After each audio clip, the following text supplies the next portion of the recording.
Hey guys, it's Clovis, and today we're going to be talking about the best archetype in Yu-Gi-Oh! Duels of the Roses. Now there are lots of contenders, but I believe there's a couple that are head and shoulders above the rest. And so today I'm going to be talking about those archetypes. So I want to go straight into what I personally think is the best archetype in Duels of the Roses, and that is machines. So why machines? I don't even know where to start, honestly, but I think a good area to start is actually the pure mobility and efficiency of machines. I mean, that already, we have to break it down step by step. Now, machines aren't the only deck leaders in the game that gain bonus movement. You also have dragons and winged beasts. I believe the increased movement for deck leader is one of the most broken things in the entire game because nobody can move more than 2 tiles. So if your deck leader moves more than 2 tiles, it can run away from everything until it gets cornered or cut off. So already we've got that going for it. But in terms of mobility, machines have something that dragons and winged beasts do not have, and that is the bonus movement for allies. Now that ability in and of itself isn't particularly amazing. It's a lot stronger with extended support range if you look at an archetype like Beast Warriors. But when you have that in combination with the bonus movement, it actually becomes insane how mobile not only you are, but your monsters are. You can pretty much go wherever the hell you want on the map and threaten areas that no other monster can, no other archetype can actually reach, being able to move 2 tiles on their own and then move their monster 2 tiles. Then of course, move your deck leader 2 tiles again to provide the same bonus to the monster you just played to move 2 tiles, and then play another machine and move 2 tiles. Maybe that machine goes through Labyrinth, maybe that machine also destroys Labyrinth. That's something that really not a lot of archetypes have access to, and if you even compare to something like Catapult Turtle, that's 5 stars for 1,000, well, with the summoning cost reduction that machines have, you can play 2400 attack for 5 stars.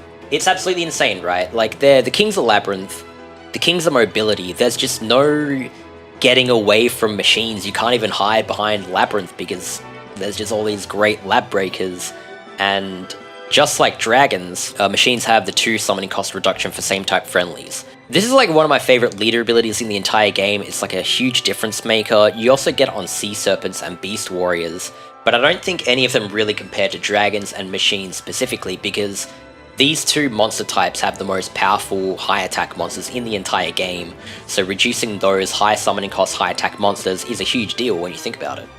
Just for a few examples, maybe you've already seen them on the screen, but you can play Barrel Dragon, 2600 attack for 5 stars. As I mentioned before, Labyrinth Tank for 5 stars. But it gets really juicy when you go into the lower ones, so any machine that's 2 stars or lower costs nothing. So I can dump a hand full of Cybersteins, Cyber Commanders, Dharma Cannon, and it doesn't cost me any summoning star to play. If you compare that to any summoning cost heavy deck that doesn't have good fusion synergy, they're going to be constantly chewing up their summoning power, or they'll be forced to break up summoning monsters by playing spells or trap cards. Which seems like an okay strategy, but if you're forced to do that, it does limit your options. In the case of a machine deck, I pretty much can play everything I draw out of my hand unless I draw a handful of 5-star monsters, 5-star reduced after 7-star, you know what I mean? But because you can fill your deck up with so much low-star monsters, you can just generate summoning power after your first turn anyway, so it's not really a big deal. You never really run into summoning power problems with a machine deck, which is why it's so great. And another thing I usually talk about when you think of a good archetype versus a bad one is the fusion synergy with them. But in the case of machines, their monsters are so self-sufficient that you actually don't need to fuse them. Like, I know that sounds stupid, but you can just dump the weakest materials in your hand and there's no penalty for it. First turn, if you draw like Mechanical Chaser, that's 1850 attack, and that's dropped down to 2 stars. So if you think about what other fusions you could bring out for 2 stars, the most powerful ones require like 3 different monsters. Like if you were fusing, I don't know, anything with 2 stars that you want to make like any 6-star monster with, usually you need to fuse like 2-star female with another 2-star monster to make a 4-star into a 2-star rock to make Mystical Sand or something like that. It's very, very difficult to fuse like something that powerful, like a high attack machine, by just fusing 2 low attack monsters together. In the case of machines, you literally just draw what you play, you dump what you don't want, you draw a whole new hand and you can pretty much guarantee you're going to be able to play it. And that's on top of all the mobility bonus. You know whatever machine you play out of the hand, because, you know, you never brick if you don't have any non-machines to play. Every monster you play out of your hand, because their machines, can move 2 spaces. And then you can move 2 spaces to catch up with it. And again, you just have so many options. You've got all these lab breakers, you've got Cyberstein that leaves Wasteland on the field. You even have limiter removals if you so want. It's debatable whether those cards are particularly incredible or not, but it's still a power buff, like a field-wide option that you have that a lot of other archetypes, like, you know, bad ones like dinosaurs, just don't even have an option like that. Usually these 600 attack power buffs are reserved for like some of the more slow, weaker, hard to buff up archetypes in the game, but machines just have such high damage right out of the bat. Like, you play something like Labyrinth Tank out of the hand with 2 equips, you've got 3400 attack Lab Breaker. It's just absolutely insane. You have other powerful flip effects, like Barrel Dragon. I know that's a bit of a double-edged sword, but situationally it's broken, right? I mean, if it's like, that's your only monster on the field, you're guaranteed to just kill an enemy monster for free, basically, or an enemy card for free, just because you played and attacked with a 2600 attack 5-star beater. Like, it is ridiculous. There's just so many options for machines. They always have damage, and just dark machines in general are just incredible. They still have damage despite lacking the power-up synergy of a lot of other archetypes, which is why we should segue into dragons, because dragons have some of the best power-up options in the entire game. I am talking specifically about dark archetype, and the dark dragons are the most powerful dragons. You could argue that fire is the most powerful because you have like Meteor Black Dragon, but as an archetype, as a whole archetype, dark dragons are the most powerful. So first turn, you can summon like Red Eyes Black Dragon quite easily. Any Dark Dragon plus a Tyhone number 2 will be Red Eyes Black Dragon. So you can bring Red Eyes Black Dragon out more consistently than any other strong dragon such as Blue Eyes or anything else that rivals the attack of Red Eyes Black Dragon. You can bring it out even more consistently than some of the machines I talked about, like Barrel Dragon and Labyrinth Tank. And Red Eyes Black Dragon itself is actually a great palette for equips. You can stick all the usual suspects on it, like Dark Energy, Dragon Treasure, but overall, Dark Dragons have access to Nails of Bane, a 700 attack equip. Like, there's only a handful of 700 attack equips in the game, and they're usually reserved for weaker archetypes, or something very niche like Elves, or, for example, 7 Completed that only goes on Slot Machine. But we're talking about Dark Dragons here. They literally have some of the highest attack monsters in the entire game, and you get plus 700 equips. You get 3 of them. So on your first turn, if you draw like Tyhone number 2 and any Dark Dragon, like Cursed Dragon or, you know, whatever, like Blackland Fire Dragon, any of those, and then 3 Nails of Bane, like your opening hand is what, 2400 plus 2100, so like Blue Eyes Ultimate Dragon in the first hand, right? If that's your dream draw. Like, it's just stupid how much damage you get for free, basically. I have no idea why they gave Nails of Bane, like, 700 damage bonus to Red Eyes Black Dragon. Maybe it was just, like, one of those anime things so the Red Eyes Black Dragon can kill the Blue Eyes White Dragon. I don't know, but like, seriously, you fuse Black Skull Dragon and you stick 1 equip on it, 1 Nails of Bane on it, and it's got 3900 attack. Like, it's just stupid. And the thing is, that's not your only option, right? You have Horn of the Unicorn as well.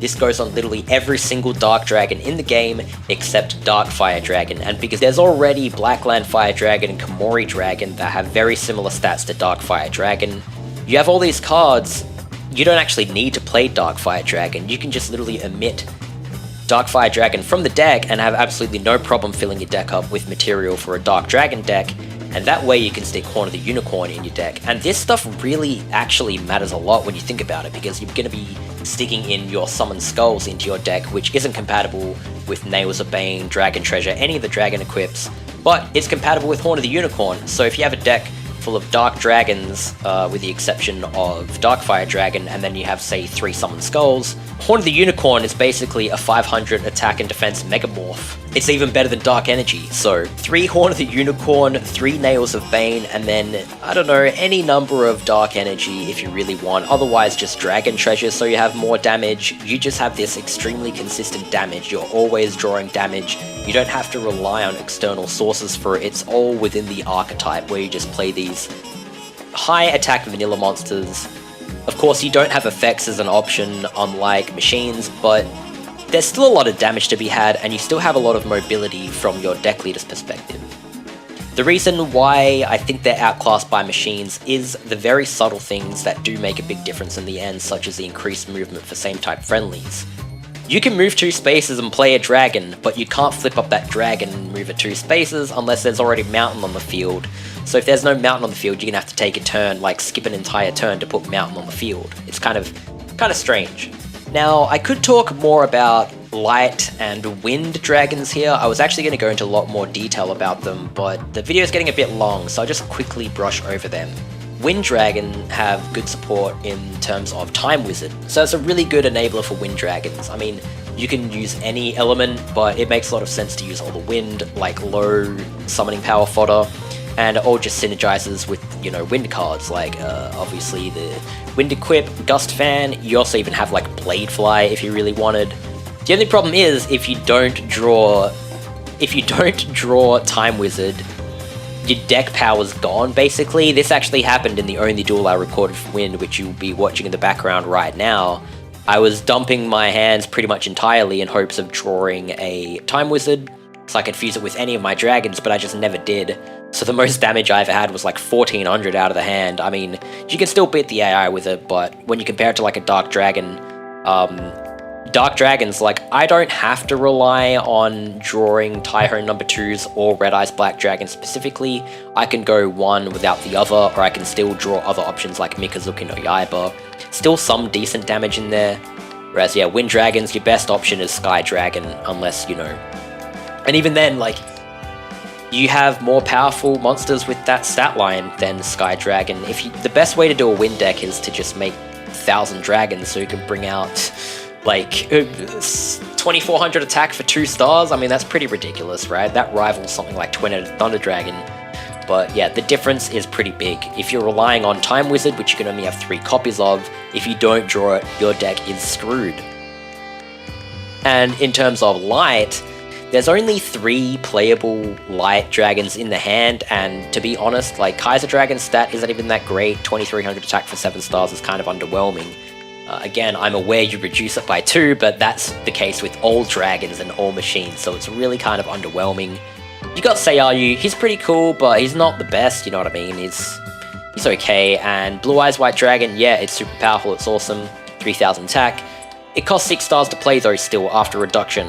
It's still one of the more efficient stat lines in the entire game, but if you drop your summoning power, you have to wait 2 turns to play it, which is a big problem. Like, in the space of 2 turns, you could play 2 Cursed Dragons with a bunch of equips, rather than a hand that just has 1 Blue Eyes White Dragon and 4 equips. You'd have to wait, like, you could only play that every 2 turns. Sometimes I'd rather have 2 Cursed Dragons than 1 Blue Eyes, because if you successfully attack the enemy deck leader with those 2 Cursed Dragons, you can kill them. Whereas 1 Blue Eyes White Dragon, successful attack can kill them if you stack equips on it. Otherwise, the damage just won't be the same. And in terms of running into a trap card, if you attack into a trap card, then your monster's stuck, so yeah. And again, you can't really argue that Lord of D protects it, because it also protects every other dragon. You obviously know I'm talking about a situation where Lord of D is not present. But the main thing about light dragons is they're actually not really their own archetype, they just stand as part of the light archetype. They'll be relying heavily on mystical elves to buff them.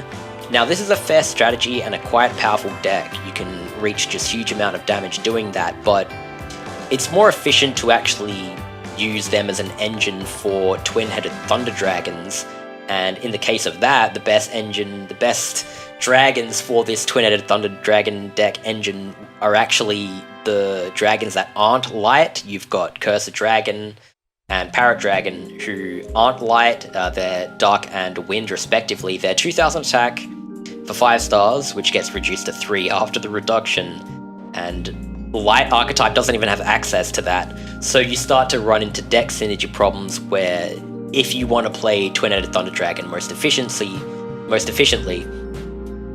you have to kind of risk bricking by having all these different element type cards in your deck.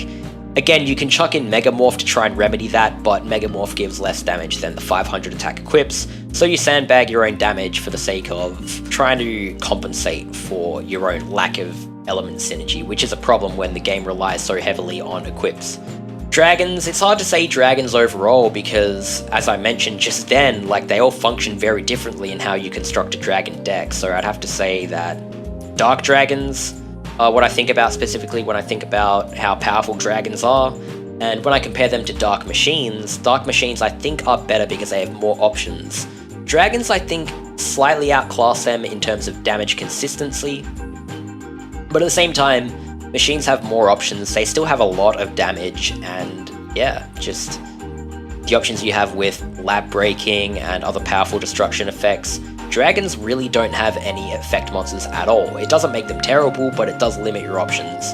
Like your fusion fodder, you either use it or you dump it, you don't really use any effects for it, whereas machines, you can do a bunch of wacky stuff with it. So yeah, machines are more versatile, more mobile, and I don't think any archetype outside of the bonus movement ones with the summoning cost reduction can really even compete with machines or dragons. They are legitimately head and shoulders above all the other archetypes in the game. Even winged beasts, because at the end of the day, winged beasts are a one-trick pony. They're basically just bad version of dragons.